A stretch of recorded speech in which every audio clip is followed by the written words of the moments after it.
noise. Yeah. Is that working now? Maybe, maybe not.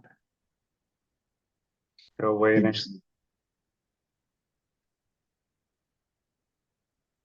Yes, you're live. Hey, there we go. Check it out. Cool. What's up, ladies and gentlemen? Yeah. Is that working now? Maybe. All right. Cool. Hey guys, sorry about that. We had a bit of issue with some settings on our side that we are now looking good on. So welcome. So as you can see, we've got myself, John, and Chris is with us here in the background as well. So today, we don't have Evan, which is going to be interesting because he's the one that did the recordings for us. And also, I'm not going to lie, cryptography is not one of my strong points, so it's going to be interesting um, as we go through this. So this might be an interesting discussion. I've got some backup things that we can do to focus on if the discussion is not great. Because I'm not going to lie, if I don't know an answer to something, I'm not going to tell you something that I think is right and have it be wrong. Potentially, I don't like doing that. So um, yeah, so lots of reading. There was two very long recorded sessions, which I apologize for the one of them getting out to you guys today. So I know we're a little bit behind even there because I don't expect that everybody, I know that not everybody's gone through it. I haven't even seen it. So, um, Record, you are correct. Is it anybody's strong point? That's a very good question. As if you guys have gone through the recordings, it is very mathematically based, which I won't lie, I'm not a mathematical person. My brain doesn't work like that. It just takes in numbers and spits out gibberish. So that's why I don't do a lot of mathematical type items. So with that, any questions so far based off of that? Or anything that I know that we've covered quite a bit of material so far, or at least a decent chunk. Is there anything that you guys wanted to get in? And just as a note, I'm going to try my best to jump between here and Discord, which if you guys have any questions, YouTube's going to be the best place to put them today. Although if you guys tag me in Discord, I'll see what I can do. So, so the question on moving forward or going back. So the information that's going to be on the learn.FRSecure site, it's going to be there. Even if you're in the 2024 class, that information is still there. You can still access it. So there is no plan at this point in time to take that down. So you can definitely, this actually came up in Discord a couple of days ago, as well as someone was behind on the information and they said, does it make sense to keep going? It does make sense to keep going. The reason why we're doing the recordings this year is to help enable people do things a little bit more at their own pace rather than it used to be twice a week for 4 hours a total of live sessions. And this is so that you guys are there, you can go back to it, you can reference back to it. Also, it allows, as you know, so those the roughly what 3-ish or no longer than that, the roughly 4-ish hours of content that I've been put out on these two chapters, we can't do that in a 2-hour session. And a lot of times what we we're seeing in a 2-hour session was that it was just cranking through things very quickly without being able to give some explanation on some things, or even having to say, hey guys, sorry, we need to move on from this, so we're not going to cover some of these items. You guys need to read it in the book. So that's one of the things that the reasons why we're doing it this way this year. It goes part of it. So also, as Chris pointed out, you can get the videos even from last year. They're in the FRSecure YouTube channel. They should be available for you if anybody can check and just verify that they can see them. There's a playlist of them.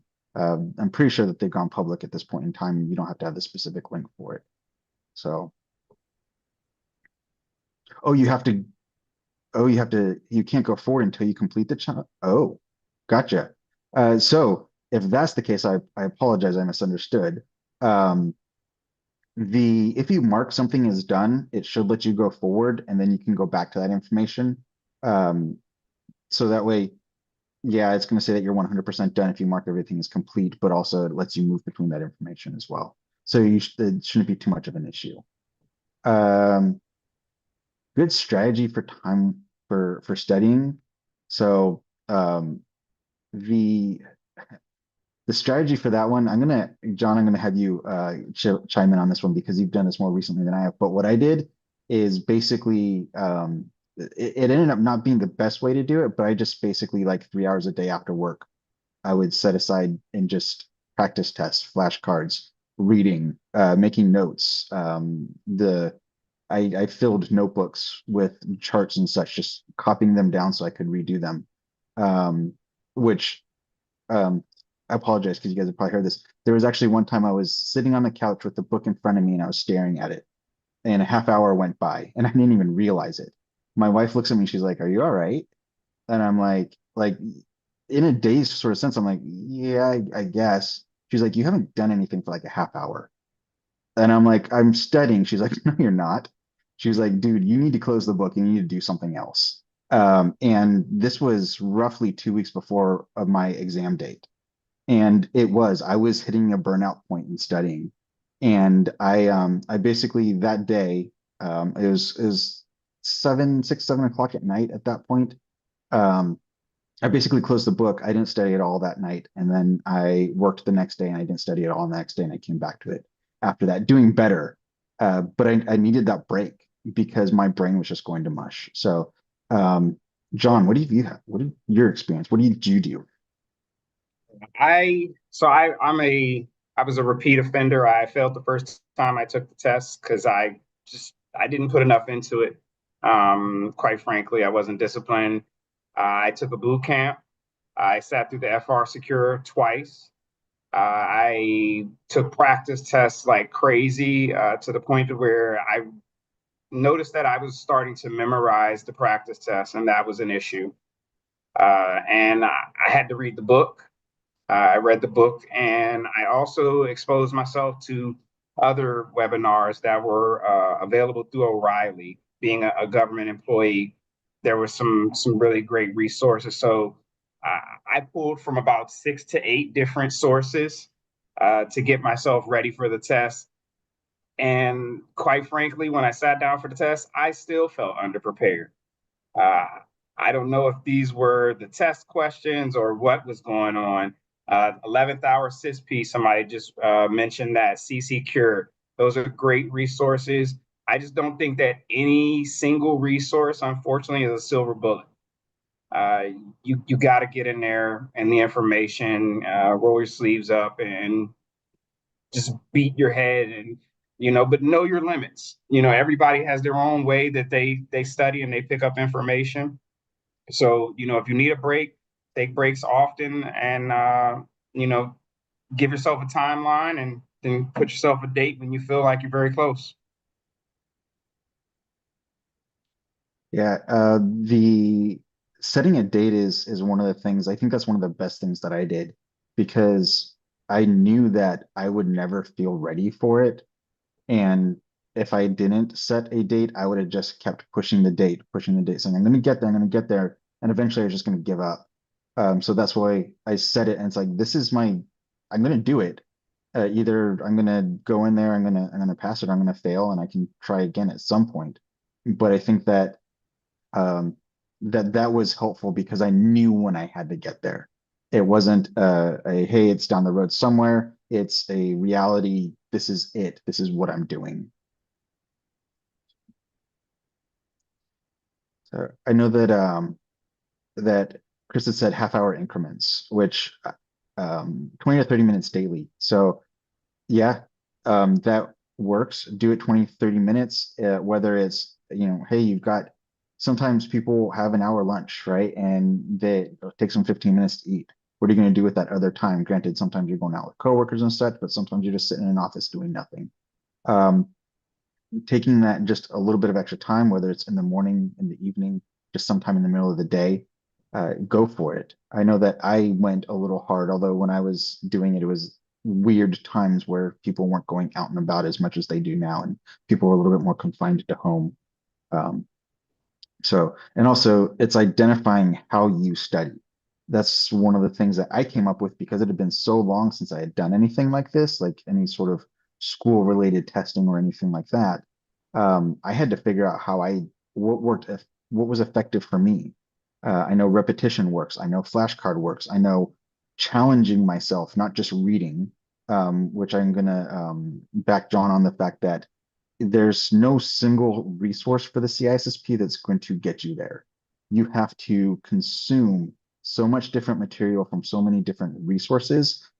Say, for instance, we have two of them here. We have the book, or actually three. We have the live sessions, we have the book, we have the recorded sessions, but you need I do recommend the CBK as well, because that's going to give you slightly different perspective on the information. There's the 11th hour.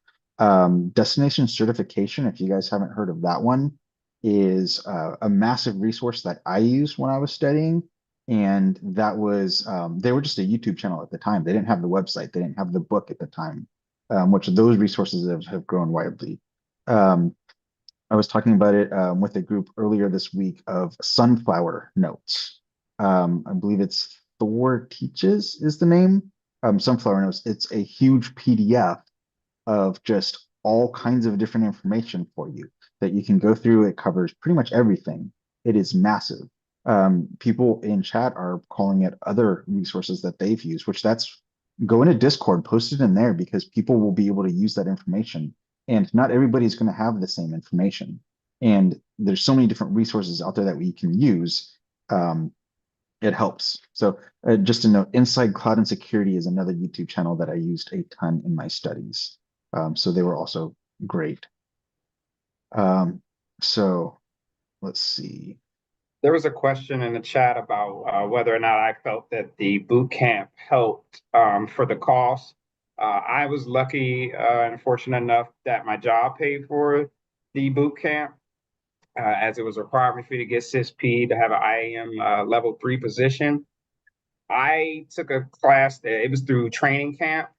I personally was a bit underwhelmed with the boot camp, but I picked them off a recommendation from a person who had just taken it through them and had passed, and they also had the retest voucher. So that was a big motivation for me choosing them personally. I always like to have a safety net.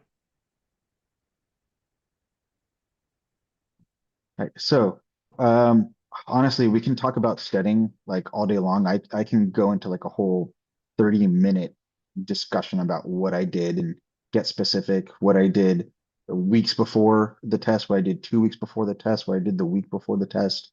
I quite literally changed my diet for before I went into the test because I was reading things that saying, hey, if you have it was in the mornings, I would drink green tea and blueberries or like 2 weeks ahead of time because those were both foods that were recognized for helping you think better throughout the day and have a clearer mind and be able to focus better. So I was doing that in the hopes that that would help me study better, and on the day of the test, that it would help me focus in and be able to sit for the test. I was doing towards the end, though, like a week before, I was sitting for an hour and a half to 2 hours a day doing practice tests. Um, no music, no headphones, no discussion. My wife was doing other things where sometimes she was watching something in the same room and it was, trying to not let that distract me because you need to be able to sit for a long period of time and only focus on the screen in front of you because you're not allowed to use headphones. You're not allowed to have anything else and you need to be able to concentrate. And honestly, it's a different type of stamina to be able to sit there for that long taking a test like that. So let's see. So, um, destination certification. Sorry, we've already covered that. Pete Zerger. Yeah, Pete Zerger is Inside Cloud and Security. Once again, highly recommend.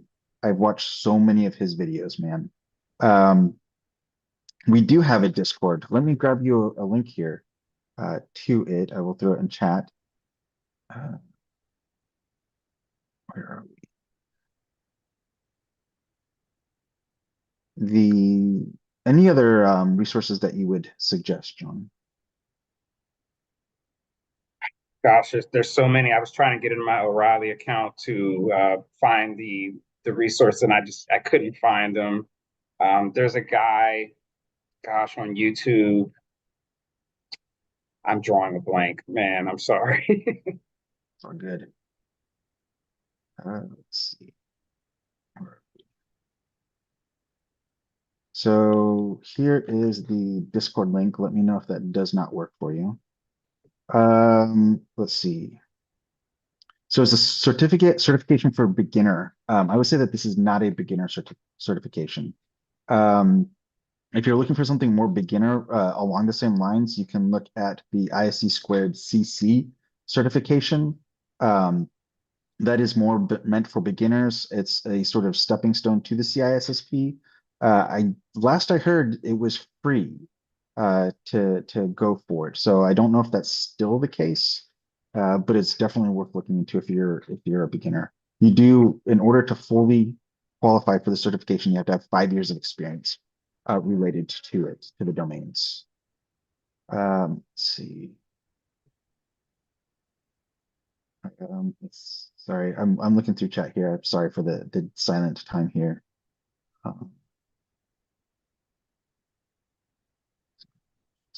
I saw something about a washroom here, which I wanted to like. I just saw the word. Oh, yeah. So having to go to the bathroom, they will let you go to the bathroom during it, but as it says that the clock keeps going, but also they have a check-in and check-out process. Um, I mentioned it before once again that when I went through and when I went in there, they checked my fingerprints, they checked my palm print, they looked at my glasses, they made me pull out my pockets of my shorts to make sure that I didn't have anything with me. They made me put like my hat, my keys, my phone into a locker. But if you need to go to the bathroom, they have to do that in reverse to once again make sure you're not carrying anything out with you. But then when you come back, you then have to go through that process again. So if you're looking at like a 5 minute bathroom trip, expect 15 minutes round trip because of all the check-in and check-out to go through. So what I'm saying is don't drink a whole bunch of water before you take the test. Also, for instance, I know I'm a morning person. I schedule mine first thing in the morning so that I had my best chance. So ate breakfast, went, studied in the car until it was time to go. I was there like 20 minutes early because I didn't want any traffic or anything like that. Practice questions. So I do want to hit this because it's come up a lot. There are a bunch of different places that you can get practice questions. I do recommend using, if possible, more than one. I know that some of them are expensive. A lot of them will offer free practice test questions just to kind of get you some information. Um, I will say bonus points if the practice system that you're using has the ability to show you like to narrow down questions by domain, but also if it tracks your progress and it'll give you a report saying, hey, over the last 10 exams that or practice exams that you took, here's areas where you're weak. That lets you go back in and specifically practice do practice tests in that area, but also it lets you go back to the book, go back to your notes, go back to your flashcards for those specific items where you are weak. It really helps identifying those areas as well. So, and if you guys want, I do have access to CCCure. And what we can do is I can show you how that system works. It's actually, we will be using it later in the sessions when we get together with all of the instructors. We're going to go through those questions, but I have it in case we want to take a quick look at it today. I don't know about water, if you can bring water into the exam. John, do you know if they let you do that? I I'm know. not sure. I'm looking at um, the exam stuff on iscsquare.org right now. I can't even find how long they give you for the exam. I just know that you got to kind of time it to about 2 to 3 minutes per question. You got to be pretty quick, to uh, kind of not overthinking, and you're not allowed to go back. You're not able to mark anything. Once you hit that answer and you hit next, it's signed, sealed, and delivered. Yeah, that's a good point on the adaptive test. When you're going in and taking the test, they call it adaptive. So basically, when you start answering questions, a couple of caveats. You're going to get at least 100 questions. Of those 100 questions, 25 of those aren't going to count. Those are exam questions that they are piloting to see if they're going to actually add them to the real test bank. So then the other 75 questions that you are guaranteed to get are the questions that are going to count against you. And once you answer that question, as John was saying, it's that. Once you hit like go to the next one, you're done. You will never see that question again, and you cannot go back and see that question again. So with that, because the reason behind that is because when you answer those questions, the test is then adapting to the way you answer those questions. And say, for instance, I had quite a bit of application development on mine because once again, I don't do application development, so it's one that I studied a lot. It's one that I is sort of still an area that I don't know a whole lot. And so I was prompted with one of those questions and I probably got it wrong. And so then from there, it then wanted to know how bad I was at application development. So it kept asking me about it until it felt that I was either good enough in it or I knew what I need to know for it, or I didn't know enough about it and it was going to fail me in that area. So yeah, 3 hours for the exam, correct. 3 hours. So um, so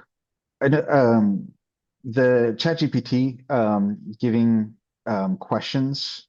So I will say that you'll see the questions that I'm putting in there, the daily questions for that channel. If anybody's been in there and answered a question, which those of you who have, thank you. Those questions were generated with ChatGPT. I'm not taking credit for any of those.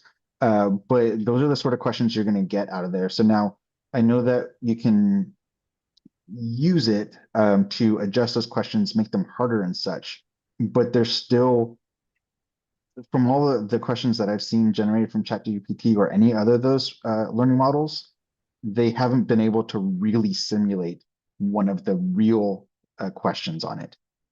Even when I did all of the practice questions before my exam, I went and I sat down and the first question I got, I was like, holy cow, this is so different than anything I'd studied. And that's what a lot of people come along because ISC is super protective of their questions, and that makes it hard for people to simulate those. So did you have a similar experience, John, when you did yours? Um, yeah, it was yeah, they were giving me questions that I was like, wow, I should have spent more time on that. Oh, I know what they're talking about here. And I really wish I had delved deeper into this specific topic because I had a sense of where my weak points were. And I was using a test bank that was given to me through training camp that also kind of assessed what areas I was weak in. And then there were questions like, I was like, holy cow, I don't even think this is in anywhere in the book. Like I went back and did word searches after the fact and I couldn't find them. So I think that those were, the test questions that they were throwing out there. But yeah, it was definitely an incredibly challenging test. And I was so relieved to pass it and not have to do the retake. Yeah. And just exactly what Chris just said is that's why you can't really super rely on them. Um, and I've recently seen Quantum, which thanks David for that. So David, I believe he's in chat. But he was able to show me that, and we were starting to go through some of those questions. And I'm like, dang, dude, like I got some of them wrong. Of course, which we all will. Um, but they do a decent job at it, but still it's not quite the same. It is good though. Like I said, we'll probably pull up CCCure at some point. We can kind of look at it and we can kind of do an anatomy of the test question sort of thing. Okay, when you're looking at this question, what are you looking for? What are you looking at the answers? Always read it twice, which I know that that's hard. And also look for not when they're looking for something that is not what you're expecting. Like which one of these is not what you would want to do type of deal. So, yeah, we'll hit it later, but generally when you're taking the test, a lot of times you can almost immediately eliminate two of the answers and you're left with two answers that are very close to each other. And then that's when you have to pick the best answer because both of them might be right. but you have to pick the best one. So that's where, and I saw it earlier, the think like a manager aspect comes into this. So let's see. I know we're sort of way off topic here. Did anybody have any questions that were specific to the material that was just recently released? I will try my best to answer it for you. And throw it out here and we can have a discussion as well. I know that um, after going through the information, the recording from Evan, there was he had a lot of really good insight into there's certain things that you need to know what it is, or maybe some specific information about it, which he did have some charts in there. One of the things that I did when I was going through the program is I would take those charts that were created and I would make sure I memorized those so I could write them out if I needed to during the exam. And that way I could be like, oh, hey, yes, it's this, and these are the bit counts that go along with this, or this is the max, so to speak, or so that I could answer questions on it. There's actually one really good question in the book about which one of these, they give you an outline of here's what you need to use for encryption, which one of these bit types is the best one, which and that's just, it was good to know because if you just pick the biggest one, which you would expect would be the best one, you would have been wrong because it's not that, because it doesn't support that. So, and also these are things, there's a lot of memorization within this area. And I know that Evan covered a lot of it. He went into more detail into some of it that he even said, you don't really need to know this. It is good to know, but you don't need it for the exam. So let's see. Let's see. Anything else? So there's nothing specifically coming in about the crypto piece here. So, and any questions in general, like I said, I know there's a lot that we haven't covered yet. We can still get into some stuff that's later on. If you guys want to ask me PCI questions, go for it, because I'll talk your ear off about PCI. Which I'm sure you guys don't want to hear about that. Let's see. Anything? Carrie, it is not bad that you don't always agree with the best answer. So it's the best answer according to them. And I know that we covered it last week in the thought process is there's a way that they want you to do it versus the way that you do it in real life. You come across this a lot in exams like this. I know Microsoft was horrible with it. So there will be times when it's like, this just doesn't make sense in real life to do it this way. The example in that one was doing like a risk assessment or a quantitative risk assessment on everything. You just can't do that. It's not possible. So in the real world, it's, hey, what are the critical items? Let's do it with that. That's even if you're doing that. Explaining assault. So yes, the way that I think of assault is basically when you have something that's encrypted, it's throwing in more information in there to make it even a different it's within hashing, right? So that way you change it more. So the assault is kind of like it's another piece of information that is unknown or something that you can't figure out that you put into an algorithm to make it so that it's unusable, basically. You can't back out of it. So Adds a random value to each password before it is hashed. So that's exactly spot on. yeah. So yeah, that was a good one, John. That was better than what I said. Chat GPT, my friend. See, I'm old school. I think of like ChatGPT as like one of the last things to go and check. Um,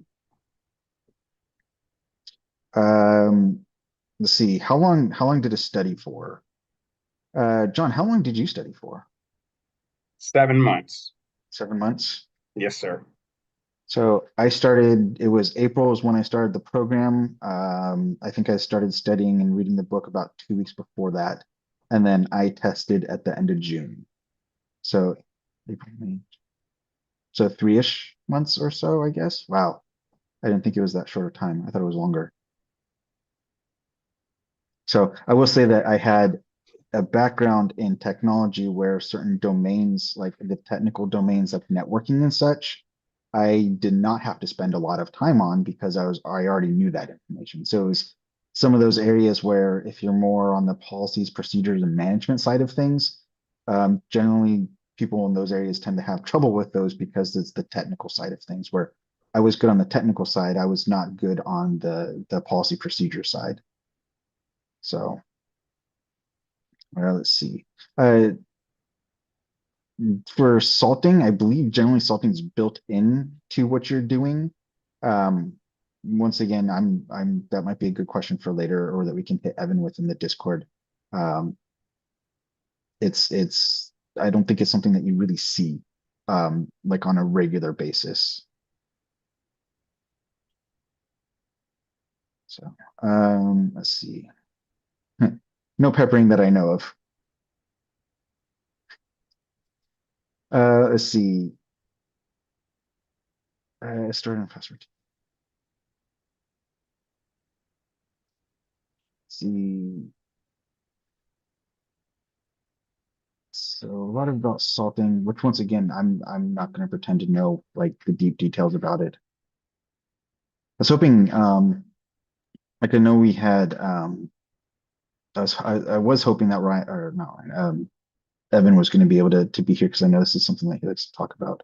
It's interesting because a lot of times, so last year when we did the program, we actually moved um, the cryptography piece, the security models, and then application development towards the end of our lessons. We reordered the chapters that we did things because this is one of the areas that we find that it's one of the hardest pieces to go through. And it's the hardest to understand just because it's a lot of that mathematical, it's a lot of memorization piece of it. So we genuinely see a lot of people having issues with it and being like, I'm good. So it I was hoping that it would stay towards the end, but it didn't in this book. Sulfy is a good thing. That's healthy. Um, let's see. Yeah, you will get a lot of variation. So Derek, you'll get a lot of variation in the domains of as to what's there and what's covered. Some are longer, some are shorter. This is one of the bigger ones, and I know that this is also covered in other places as well. So pronunciation of CISSP, that tells you the way I do it. Um, I do the letters. Do you have a preference, John? Do you CISSP all the way. CISSP? So can we get a poll? Can I make a poll and see? Hold on, start a poll. We're gonna ask you guys how you pronounce. I want to get your input on this.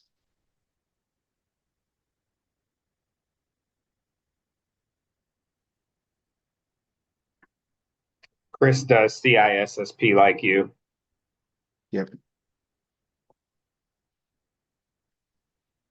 So we're gonna say the letters.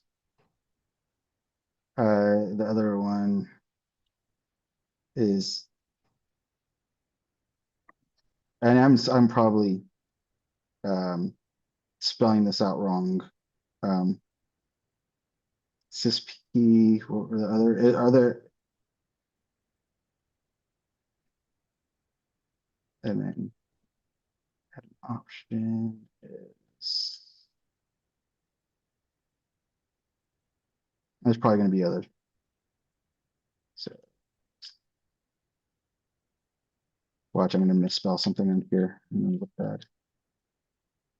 Yes, this is how fast I type, guys. It's horrible. All right, pulls up. Let us know how do you guys pronounce it?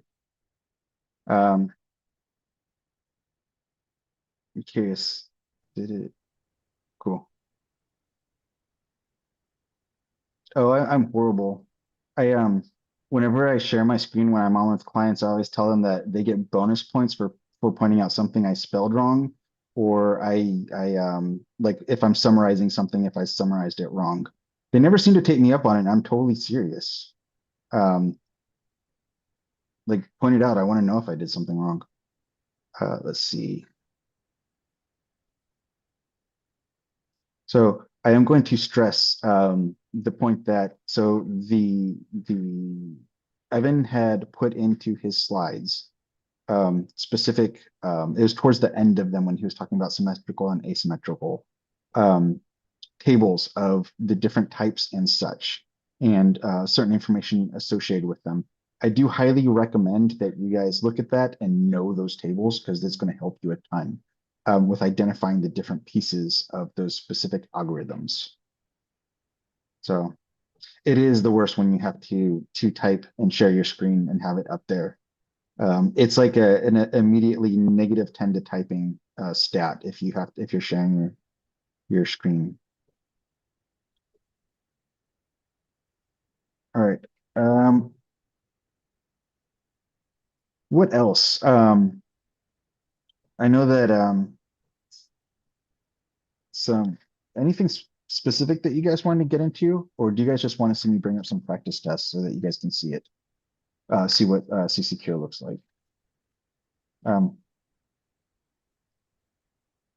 and then we can actually specifically with CCCure, we can focus on the the these specific areas.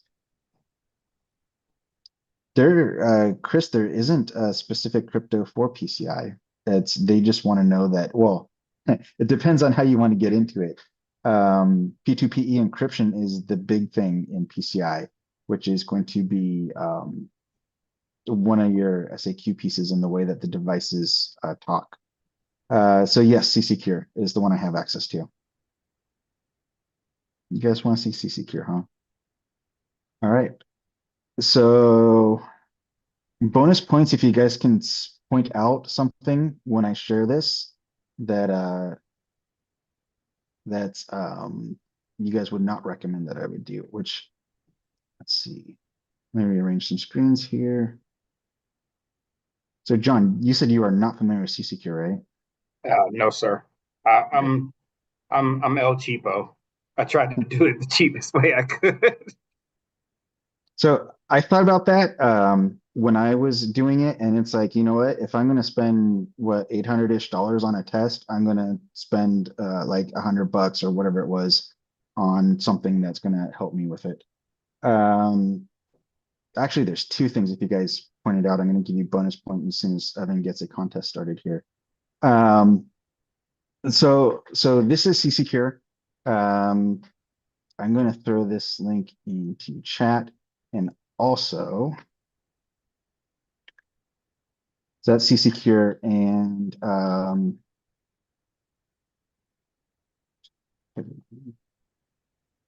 use code FRSecure. I believe that this still works.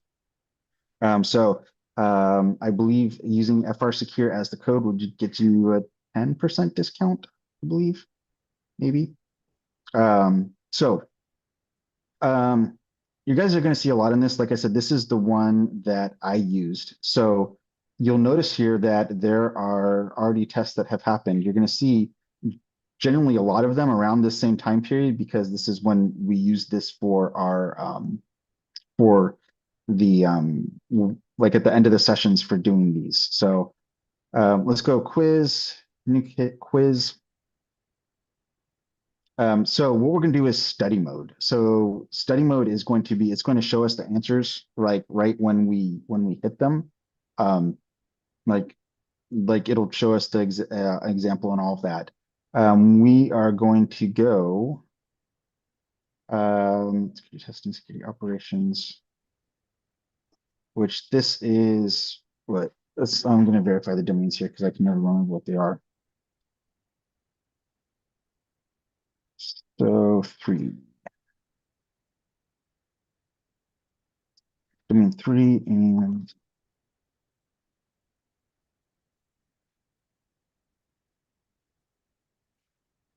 yeah, 3. It's all 3. Cool. All right. So basically, we're going to look at all topics here, and we're going to do pro level. We'll just do 15 questions for now, all types. So there's multiple different types in here. We'll see if we actually get anything. And we're just going to shuffle from what we've had before, and the review pieces for the end. All right. So generate. So, and this is one of the things I do like about CCCure is that you can focus in on specific areas and say like, hey, this is what we specifically want to see. All right. So as we go through here, I do apologize because there is a little bit of delay, so it might be hard on some of these, which if I go too fast, let me know. So what is the length of an MD5 message digest?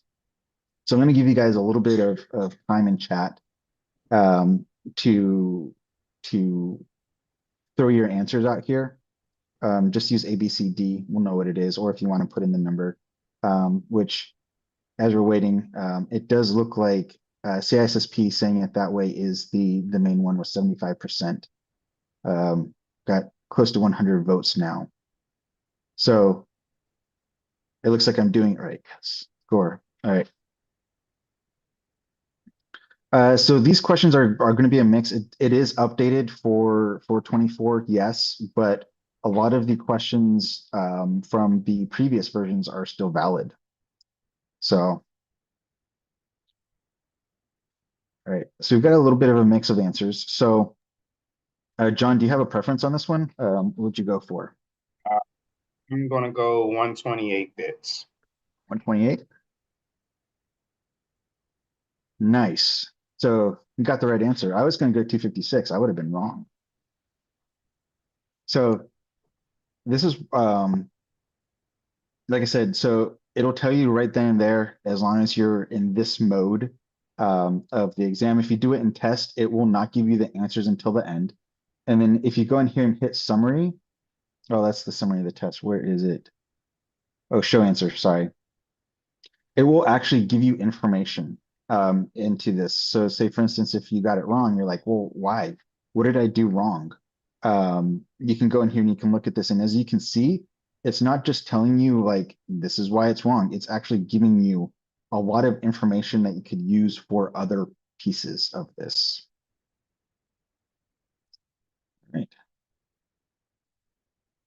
So let's go to the next one here. Maybe. All right. Which of the following can best define the revocation request grace period? I don't remember Evan talking about this one in the recording, but so maximum response time for performing a revocation by the CA, so certificate authority.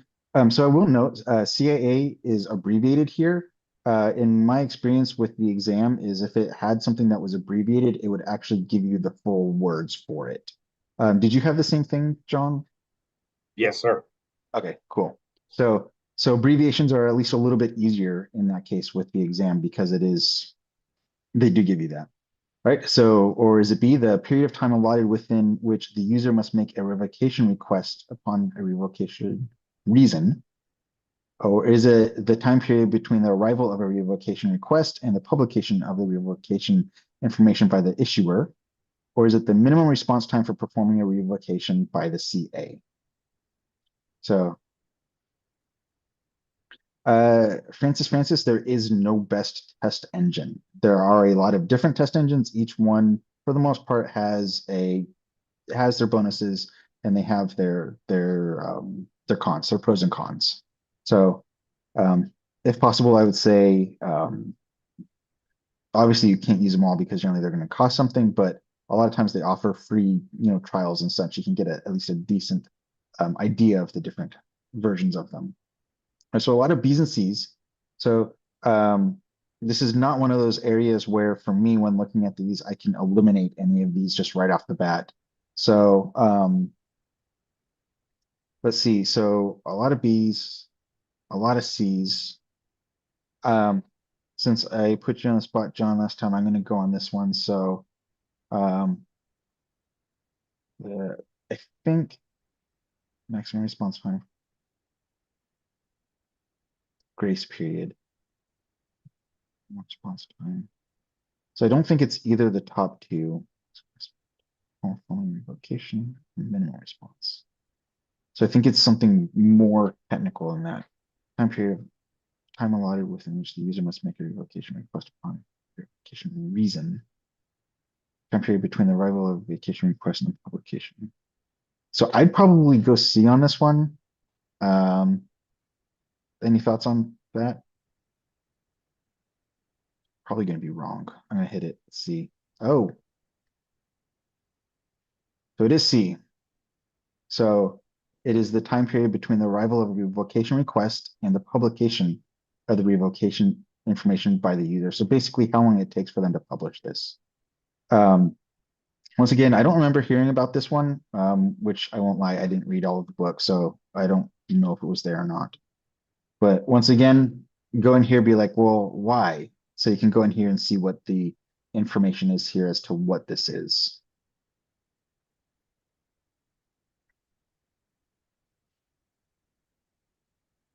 All right, let's go next. Why does a digital signature contain a message digest? So do you want to indicate the encryption algorithm, to confirm the identity of the receiver, to enable transmission in a digital format, or to detect any alteration of the message? So give you guys another moment on this. John, I might put you on the spot for this one. Why does a digital signature contain a message digest?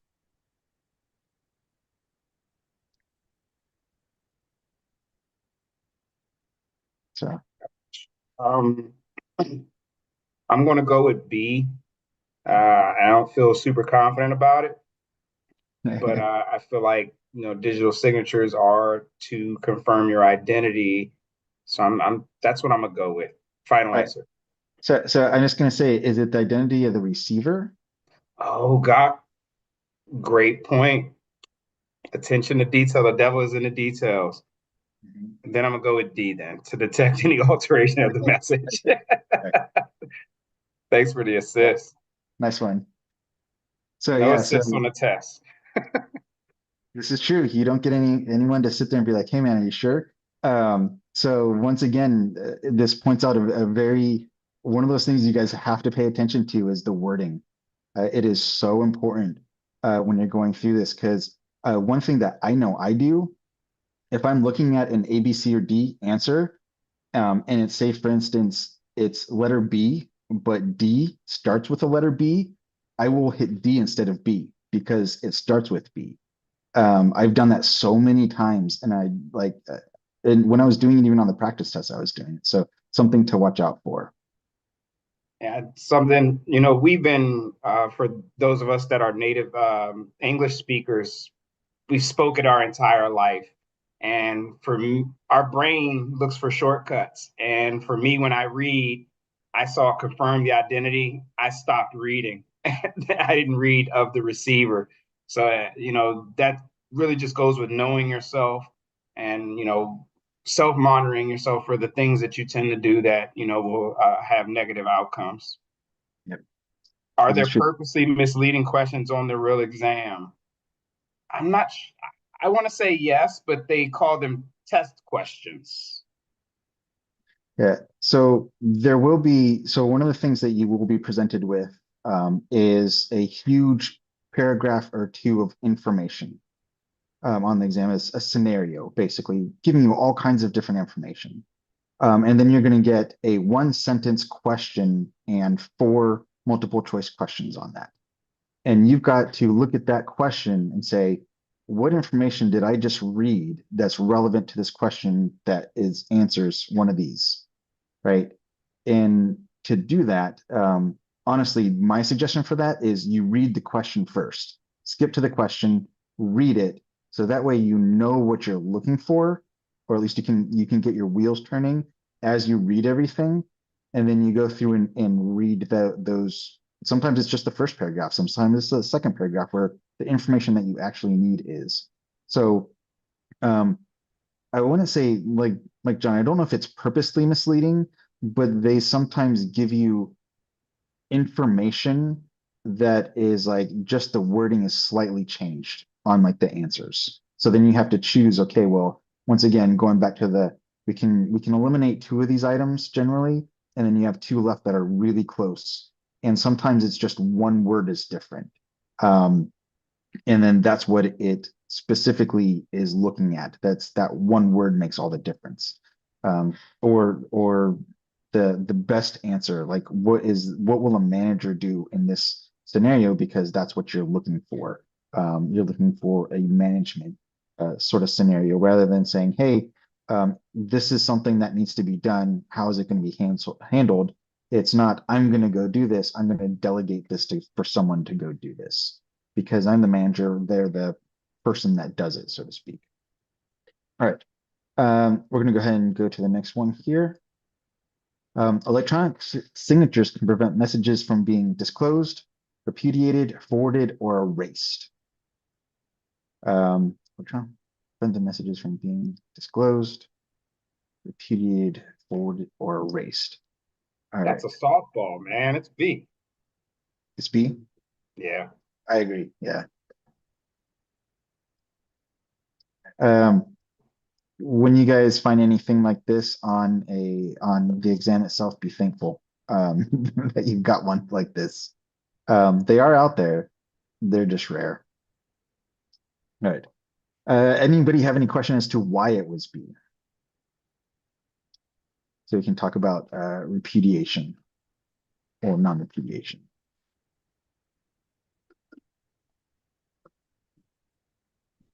And thank you to those who are continuing to vote in our how to pronounce CISSP. It's funny because there's more votes, yet the percentages haven't really changed at all. All right. I'm not seeing any questions on this one, so I'm going to go ahead and put the next one here. All right. Which type of fire extinguisher? I wasn't expecting that here. Interesting. We haven't covered this. Which type of fire extinguisher is most appropriate for digital information processing facility? Shoot. I've got to remember this. It's been so long. All I I can have remember is that A stands for ash, right? Ash. Okay. And then is Boiling, conductive.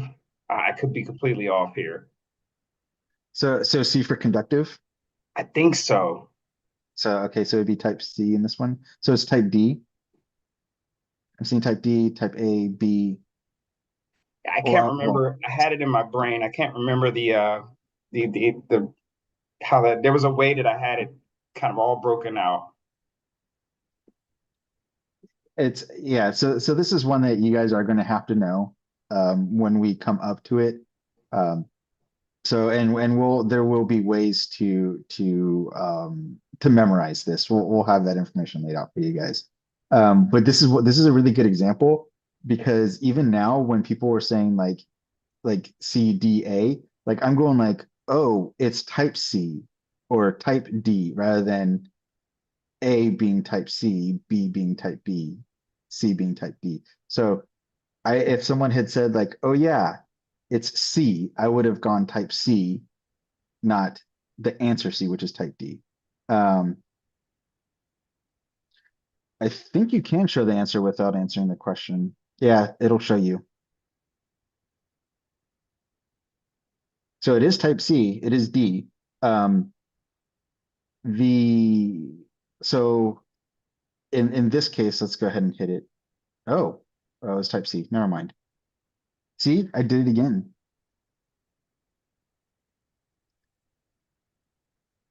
See, Yeah. I read type C and I'm like, oh, it's C. So yeah, I think C would be circuitry. Well, okay, well, here you go. Type A is common combustibles, so that would be your ash.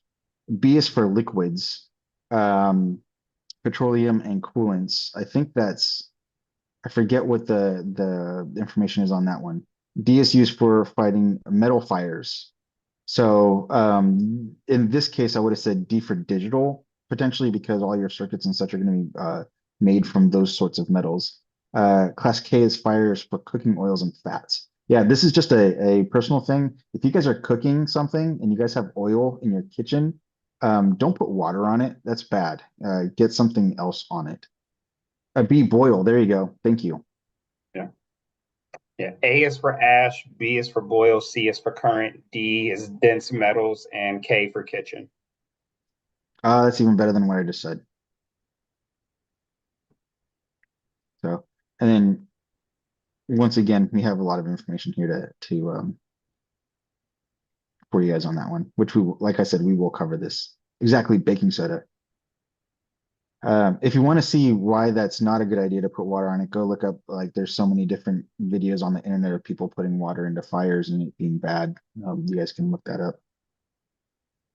All right, let's move on. Let's go to the next one. All right, what can be best defined as the detailed examination and testing of security features on an IT system or product to ensure they work correctly and effectively as per the evaluation criteria. So let's see, to ensure that they work correctly and effectively as per evaluation criteria. So another one here, which is in obviously not encryption. So security features of an IT system or product to ensure they work correctly and effectively as per the evaluation criteria.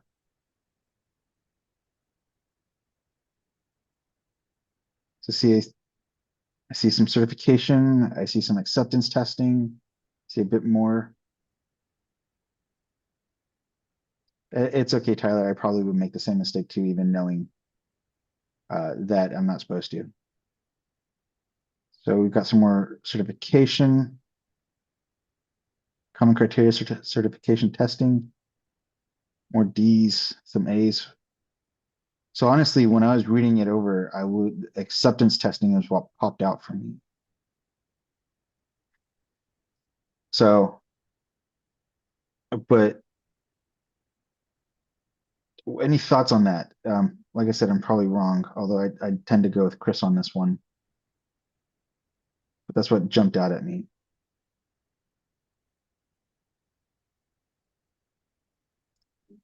So, any thoughts? If not, I'll just hit it and I'll say I'm wrong. See, I'm wrong. So I'm struggling. certification. Oh, Accredited. no, it's evaluation. I don't know about that one. What do they say about that? So this is the inevitable time when we come up and be like, I got that wrong and I don't agree with it, dang it. So apparently evaluation is a general term described as a process of independently assessing a system against a standard of comparison, such as evaluation criteria. Interesting. I'm not sure I agree with that either. Yeah. I would have gone a little bit different on it. Obviously I did. It looks like they're in the information though, they are giving you a lot of information here. Excuse me. About what they're looking at. Once again, I'm not going to read this whole thing out. I'm not going to do that for you guys. Sorry. But yeah, I agree. Evaluation would have been, as you saw, the last one that I would have picked on there. So moving on. That question is bad, and they should feel bad, Joseph Brown. I agree. All right. Which type of encryption relies on public and private keys to secure communications? Asymmetric, perfect forward. Asymmetric. Final answer, sir. Okay, we're doing asymmetric then, just like that. Yeah, somebody actually had a question in the chat. I was looking it up, trying to find a way to explain it because they said that what Evan had talked about in the lesson, it kind of conflicted with the book. And yeah, I wasn't able to come up with a good answer. Which one was it? It was let's see if I can find it.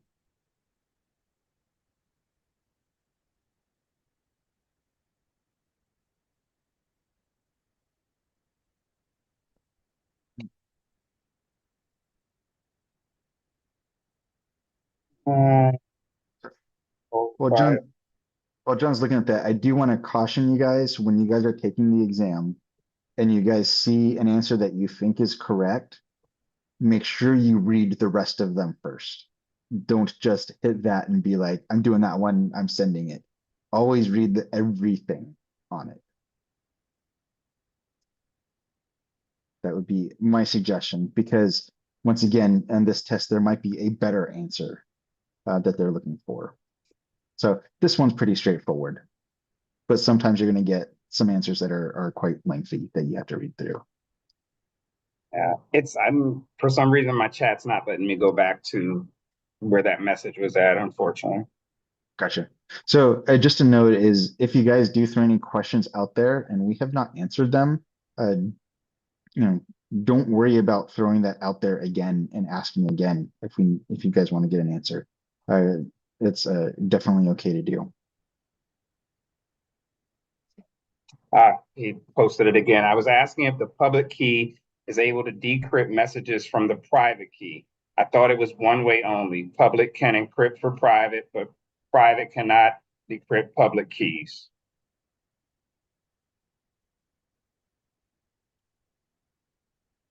So it's my understanding.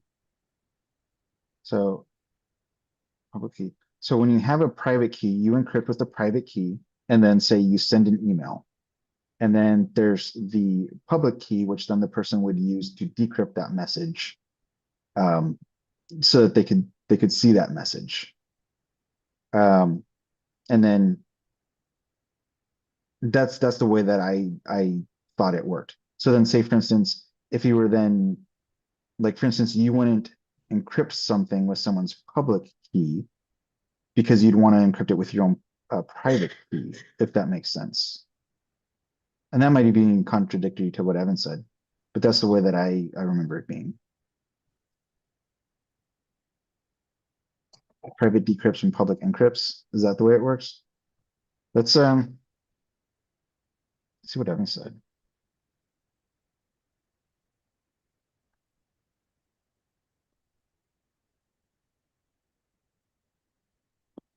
Oh, that's straightforward. Sorry, I'm looking.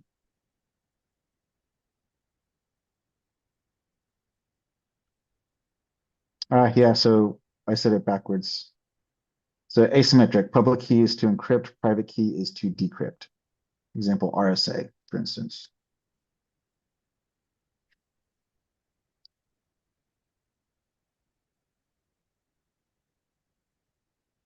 So see, it was backwards from what I thought.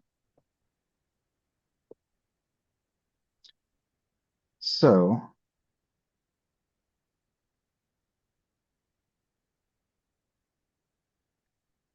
here, let me do this. I'm going to kill the share for the moment.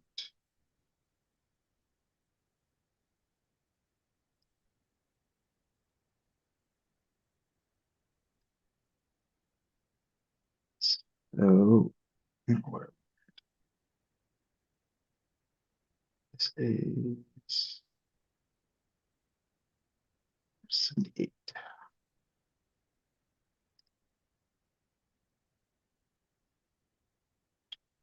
Sorry, give me a second here. Apologize, I can't see chat right now.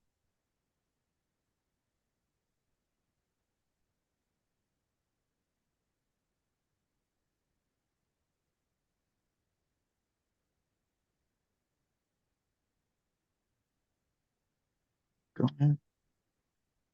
Oh, you're gonna make me go through the whole thing.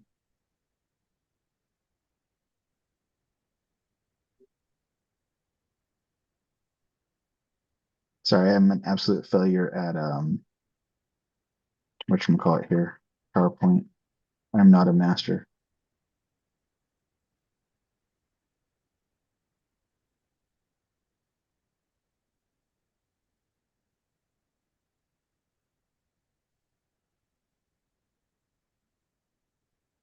So,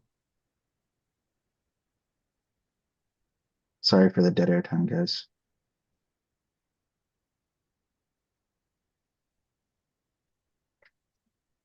So is this what you guys were looking at? So private key decrypt, public key encrypt. So I'm seeing it both ways. So this is the pay or slide 78 from that PDF, which, so this is the particular spot. So asymmetric, public key to encrypt, private key to decrypt. So let's see. I'm sure this is something that, I mean, honestly, could probably talk about this for about a half hour or so.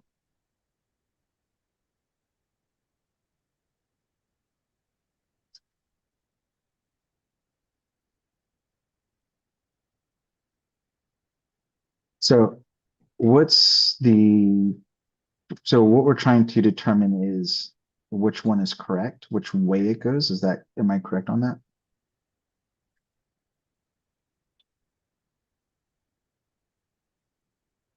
So I agree, Pat, that if you have two keys, a private and a public, it is asymmetric. This one key is symmetric. Yeah, if you have it, like, or even a specific time, we can address it and get clarification on it. What when you have someone's public key, you can use it for non-repudiation of their private key. When you use their public key to encrypt a message, they are the only ones that can decrypt the message with their private key. Gotcha. Thank you, Chris.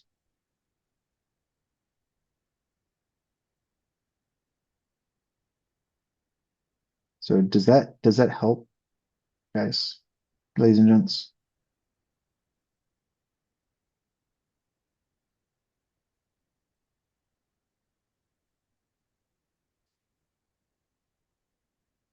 So, let me go ahead and the poll So on some. it's not just used for encryption and decryption. It can also be used for non-repudiation. So there's two use cases for it. So make sure you understand which use case the question's about. So, and I will say that encryption keys is something that this information and how it's used is something that you guys are going to want to know. It is very, very testable for what scenarios you guys are going to want to use those different types of keys and like which key is the one you want to use in specific areas. So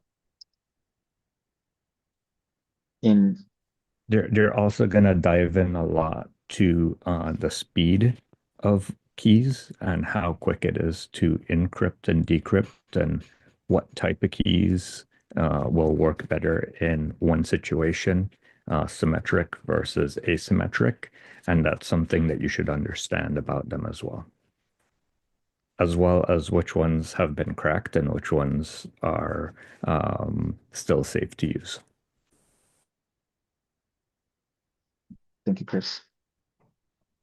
I think that Evan did a fairly decent job at pointing out those different areas or those different keys that are no longer used anymore in the lectures themselves, the recordings. All right.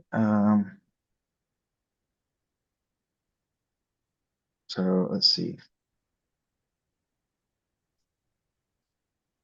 So Carrie, you're yes.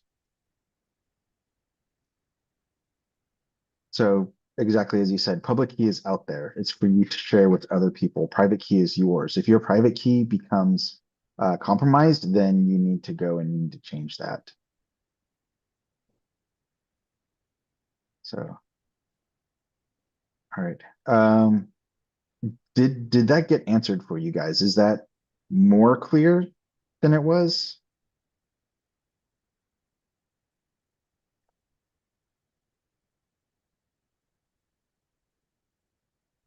This is a challenging topic for me because I use a common access card that it has my private key on there, and no one would ever have access to my private key. And even then, they'd have to know my PIN. So I've never used any kind of any kind of PKI outside of the military. So this one was it's a challenging one for me. It's why I've been so quiet. Gotcha. Which am I muted? Can you guys hear me okay? I can hear you fine. Okay. Can you Anybody guys hear else? us online? Can you guys hear us? Are we okay? Are we cool?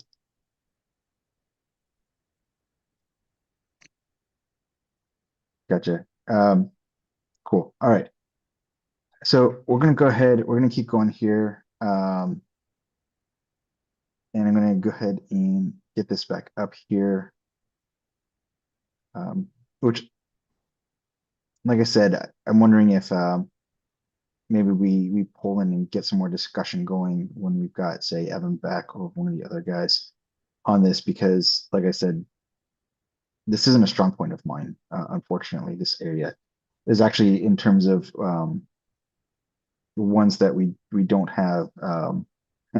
Say like Evan or those guys. It's like this is probably the one of the ones that would be bad for it. Yeah, Evans. I know that he's going to be in Minneapolis this week.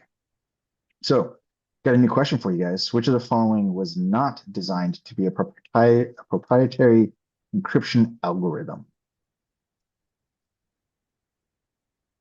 So we've got some answers on here: RC4, RC2, skipjack, and blowfish. Once again, these are ones that you want to know. This is pointing out a good spot. Is this proprietary or not? So seeing a lot of D's out there so far. I'm going for blowfish. So I would have discounted RC4 and RC2 right off the bat on those. Skipjack and blowfish would have been my two. Probably wrong. Any thoughts, John, before I hit blowfish on this one? I thought exactly like you. RC4 and RC2 are out the way. I was thinking skipjack, but everyone has said, except for I think one person has said D. So I think we should probably go with that one. All right, we're going to chat here. Blowfish. Congratulations, you are correct. Howdy and the blowfish. Oh, that's funny. That is funny. Callback. All right, next up. One employee sends a threatening email to another, assuming it can't be proved technically that he sent it. Your network uses KPI or PKI. What aspect of PKI will get him into trouble? So this is actually a good question. This is an example of one that you guys might see. So is it non-repudiation, the digital signature, authentication, or integrity? Uh, Non-repudiation. I can go the same. So Rodney, you will need to know which are symmetric and which are asymmetric for the exam.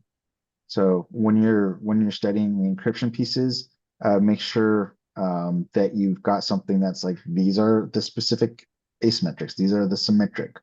To make sure that you have that, which I know I've mentioned Evan's tables that he's had a couple times. If they're in the recordings, you can screenshot them fairly easily to get that.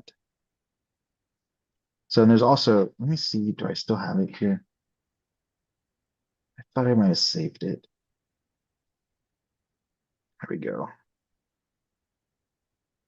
So this link I will be putting in chat in a moment. I mentioned this earlier. Where did chat go? There it is. So this is Sunflower Notes. This is a really cool resource, which heck, why don't I just bring up on screen, right? So this is not mine. This is was put together by others. I think quite a few people actually. Let's see, get to the right spot. Four Teaches. That's one of the ones that I watched. I couldn't think of the name. So here we go. So hopefully you guys can see that. Is the size okay? It's probably not okay because it's not even okay for me.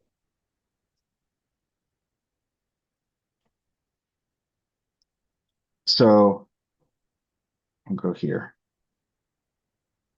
and I can get back over here. Chat.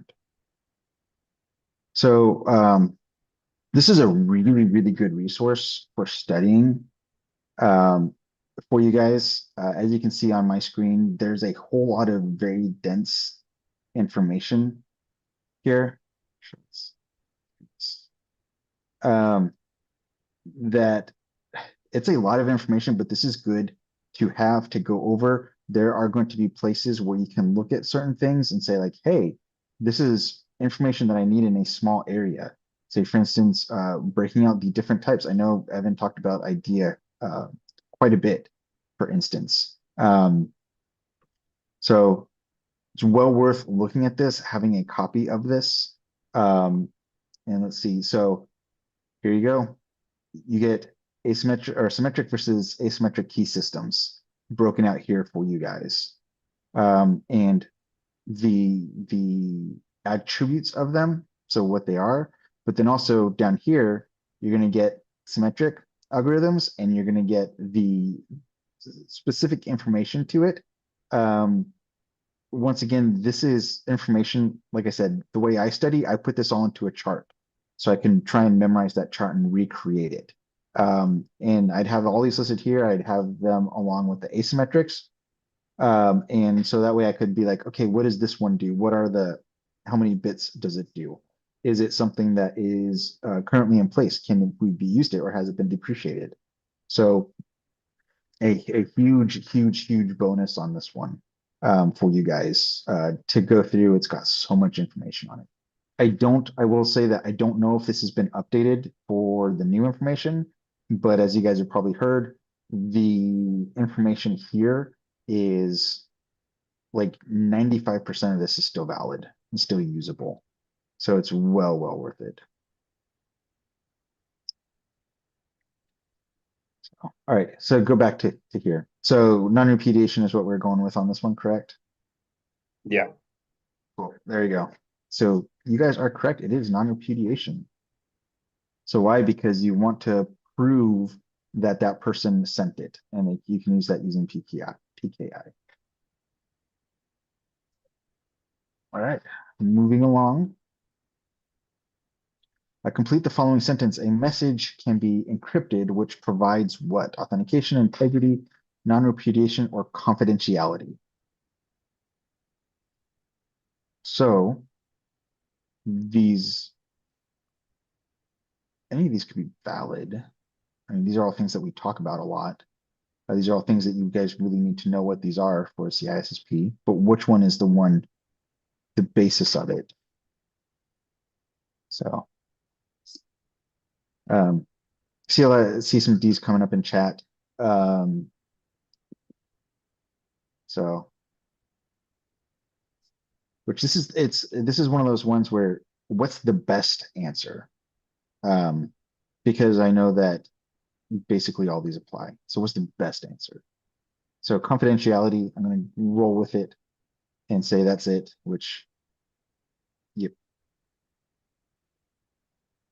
Thank you, Alan. I will check into it probably tomorrow. All right, moving along here to question number 11. Big one compared to the other ones. Public key infrastructure consists of programs, data formats, procedures, communication protocols, security policies, public key cryptographic mechanisms working in a comprehensive manner to enable a wide range of dispersed people to communicate in a secure and predictable fashion. This infrastructure is based on which of the following standard? So this isn't quite a whole scenario question, like ones that I had mentioned before, but this is one of those ones where if you look at that last question and you read that first, it makes it more specific as to what you're looking for, what you need to pull out in the rest of that. So we got X509, X25, X500, and X400. I'm going to go X509, final answer. 509, final answer. All right. 509. Congratulations. You are correct.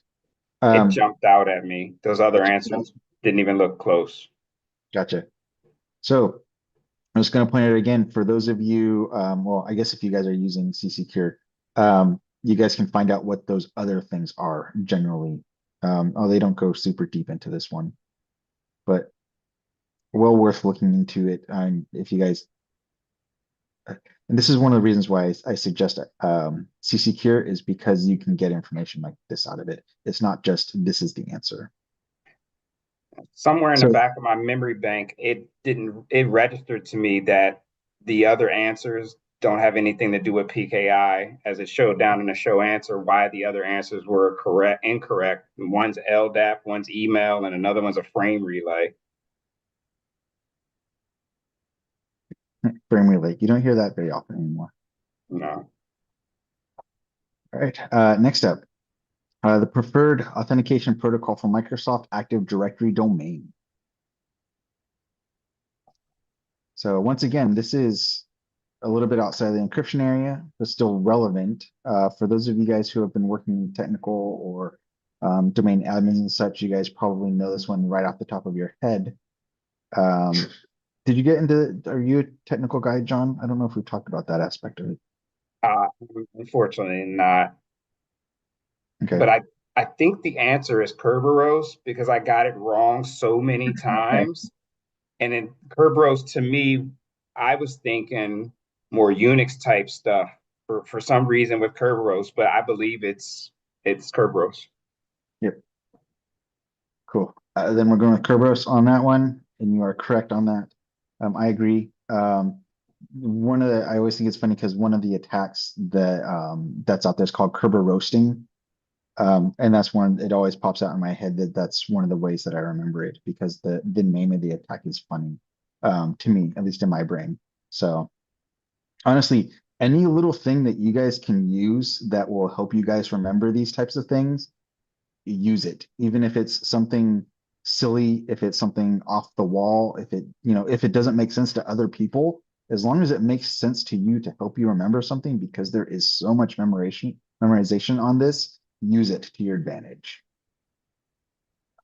Yeah, when I went through basic training, we had to memorize the chain of command from our element leader to the commander in chief of the Air Force, and they taught us about memory mnemonics. And I still remember to this day that the Secretary of Defense was Roger Fogelman because of his bifocals, word association. Some people can create memory palaces in their brain. I have not been able to master that skill, but just to piggyback what you said, find what works for you. Make it silly, have fun with it. The sillier or the more fun it is, the easier I think it'll be to remember.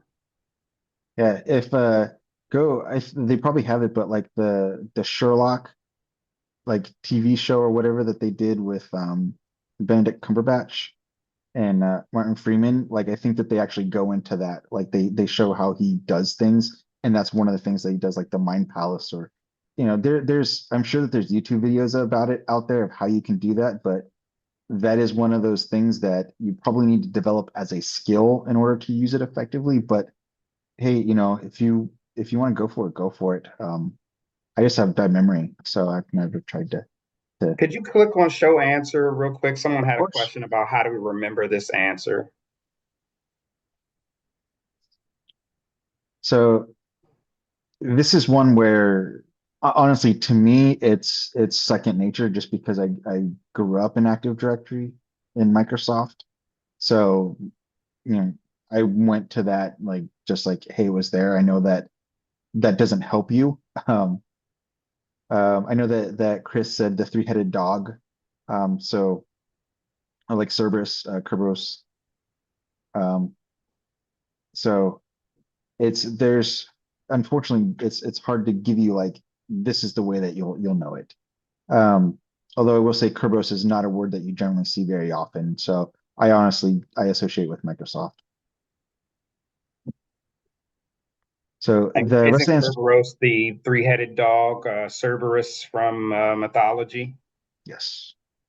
So the three-headed dog that protects what is it, the underworld, right? Hmm. So uh so Kerberos is going to be your three-headed dog protecting your Active Directory. You could use it in that sense. The rest of the answers make no sense. If I agree with you, if you know what those are, they don't make sense. But not everybody knows what those are, especially if they're not coming from a technical background. So, all right, let's go ahead and move on. Sorry for giving you scrolling whiplash, guys. Did we? No. There we go. So, um, this is another really long question. So I'm going to skip right to the highlighted part or the bolder part. Service design, service transition, service operations are all part of which security architecture framework? We haven't covered frameworks yet. So this is going to be a little bit of a looking ahead for you guys of things that you're going to want to know about. So TOGAF, SABSA, the Sherwood Applied Business Security Architecture, Zachman Framework, or ITIL Vision 3. So I'll be honest and say like I'm not sure on this one. Honestly though, I think Sherwood Applied Business Security Architecture is the one I probably would have gone with this if I was to answer this now. Any of this seem familiar to you, John? No, I'm not familiar with any of these standards, unfortunately. Gotcha. So I'm seeing some ITILs in there in chat. Thank you for the backup, Keith. I appreciate it on B. All right. So actually, we've got a decent smattering of B and D. Let's go with D because I'm probably wrong. It is D. It is ITIL. So for those of you who are not familiar with this, oh, check this out. Um, we've got some more information. This looks like the Zachman framework. So this is one of those other places where it's cool where you can get some of these charts out of here to see what these are. Um, when we go through these, so the different explanations of what these are, um, take it easy, Chris, and thank you for joining us. Thanks, Chris. Um, we are going to cover these in at other times, but so here we have the ITIL part. So probably in this case, if you want to go back to memory, if you look at this, these are all service-oriented parts of ITIL, which honestly, that might have been how I tried to remember this when I did it. But once again, this is going into that memorization part and knowing how to tell these different pieces apart. So it isn't a security framework. Um, I'm I don't honestly I don't know enough about to say if it is or not. So we're not going to dig too deep on that one, unfortunately. All right, we're going to move on. Interesting that it does that to me. Makes me click next twice. All right, number 14. Deploying some new servers on premise to handle critical workloads, which how many people out there are deploying servers on premise these days? Um, I'm just curious because we don't see that very often.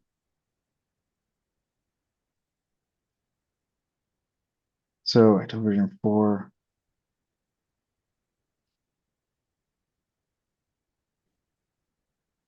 So let's see.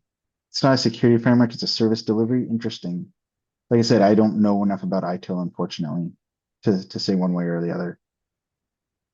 Let's see. So you're going to be handling workloads requires a product that would prevent firmware tampering during the boot process. After researching the latest technologies, You recommend a form of cryptographic validation at the hardware level.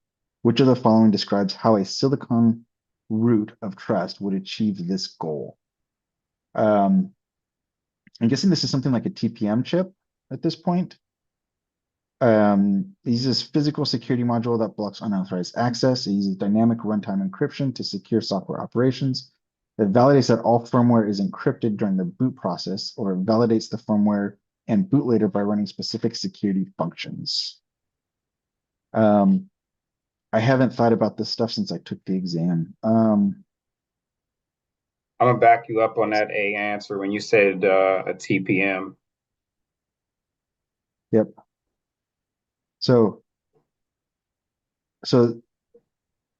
uses physical security module, blocks unauthorized access.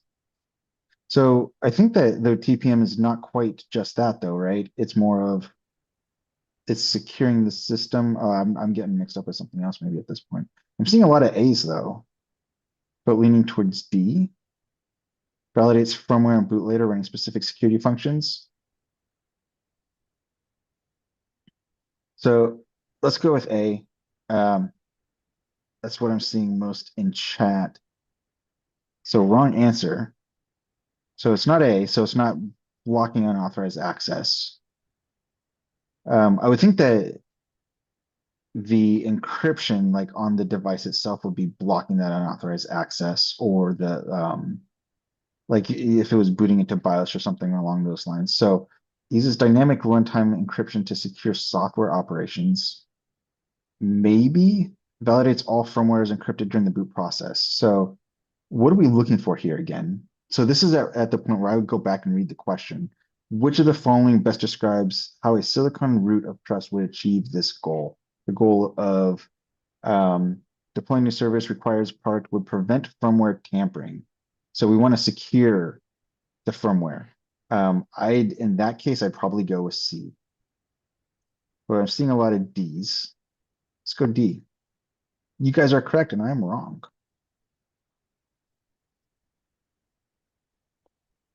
So once again, it's reading the question, understanding it, and then making sure you guys get the right one. So in this case, validating firmware bootloader and running specific security functions, which it's a firmware. There's a misspelling on there.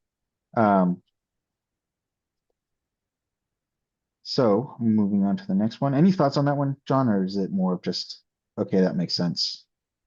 Yeah, I would have to I'd have to look at the show answer and then go into the book to understand that one because I thought it was going to be C too. I thought the answer was in the question almost.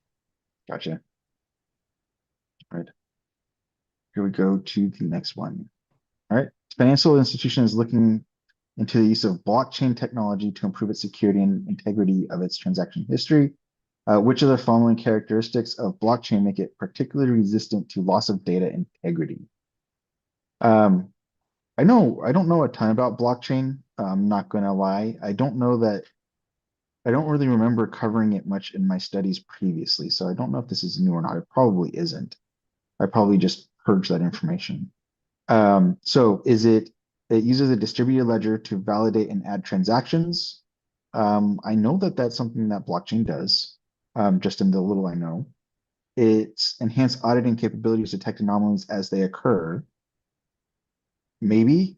I don't know what those capabilities are. A centralized storage of cryptographic keys to ensure data integrity. I know that blockchain is not centralized, so I'd immediately knock that one off.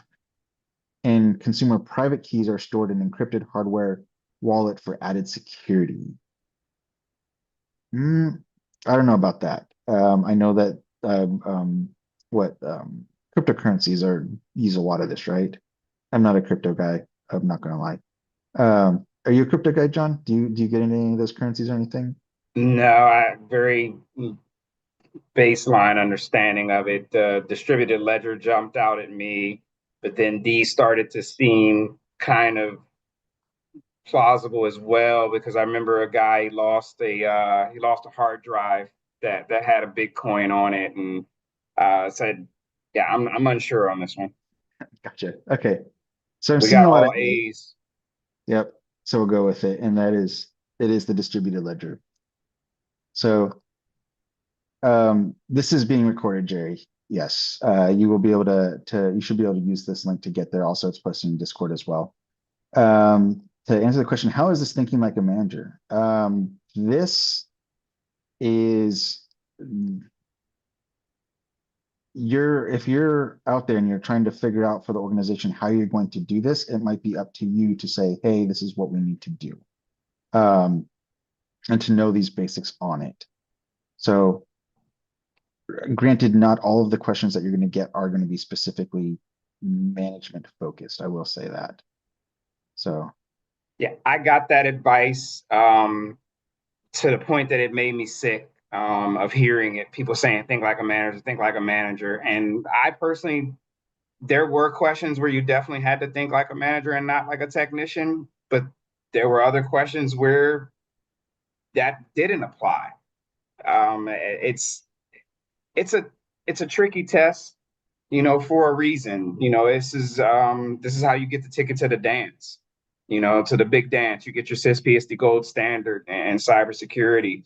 My instructor in the boot camp said that lawyers do really well on this test because they're able to read through the lines and they're great at legalese. So I just say put your best effort in.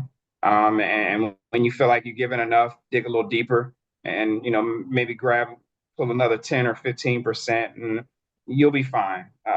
Lots of people have done this before you and lots of people would do it after you. So you can do this. Believe in yourself, speak it into fruition.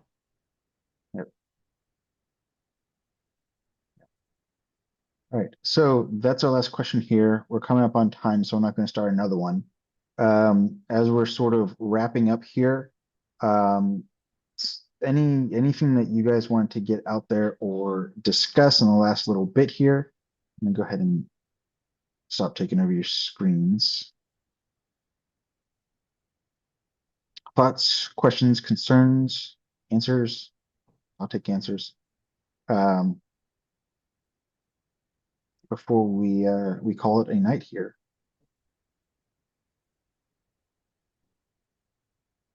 So as always, as we're discussing here, if you guys have questions or anything like that, please feel free to message me in Discord. Also, not everybody might have seen it, but I am putting up a question of the day within Discord in one of the channels here. I'm still kind of figuring out the best way to do it. But it's the question of the day was, what is the primary reason asymmetric cryptography is not used for bulk data encryption? So I think it's funny because I put this question up there before I listened to Evan's recordings, which Evan stressed this several times within those recordings. So I think is just very timely. So for those of you, so A, it's less secure than Symmetric. B, it lacks key exchange support. C, it's computationally expensive. Or D, requires trusted third parties. So I know you guys can't see that. I apologize. But what do you guys think it is? If you guys can throw your answers in chat for that one. If you need me to, I will say them again as well.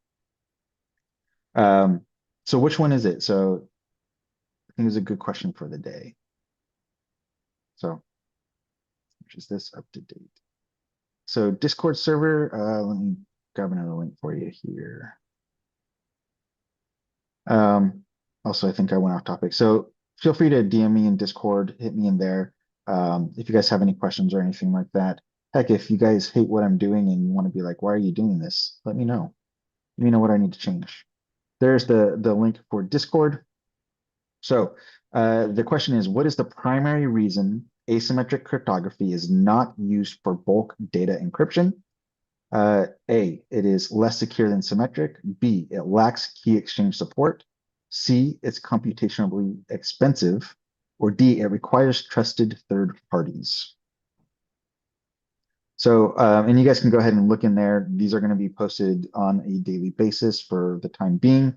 Different questions. I'm trying to make them more relevant to what we're currently talking about. And just as a note, as we're wrapping up here, we're session 4. So Chris is going to be the instructor on the next one for session 5, which will be next week. I should have asked him when he'll have his recordings ready. That's going to be 8 and 10 are going to be the chapters that we're going to cover. We're going to be covering chapter 9 in session 6, and that's going to be with Brad. So I'm getting a lot of C's, which you guys are correct, it is C. So I do encourage you guys to come in there, answer those questions today. The idea of it is to get in there, have people talk about it, discuss it if possible, so that you guys can get those questions out there, discuss it, get other people's perspective as well. So with that, anything on your side as we wrap up, John? Thank you so much for coming out and sharing this time with us, folks. Study, study, study, study some more, rest, drink your water, be kind to yourself, and we look forward to seeing you in the next class. Yep. All right. And with that, thank you very much, ladies and gentlemen. Here, Discord link is coming in again, just as we're here. So yeah, we'll see you guys there, and we'll see you guys next week. Thank you guys very much, and have a good one.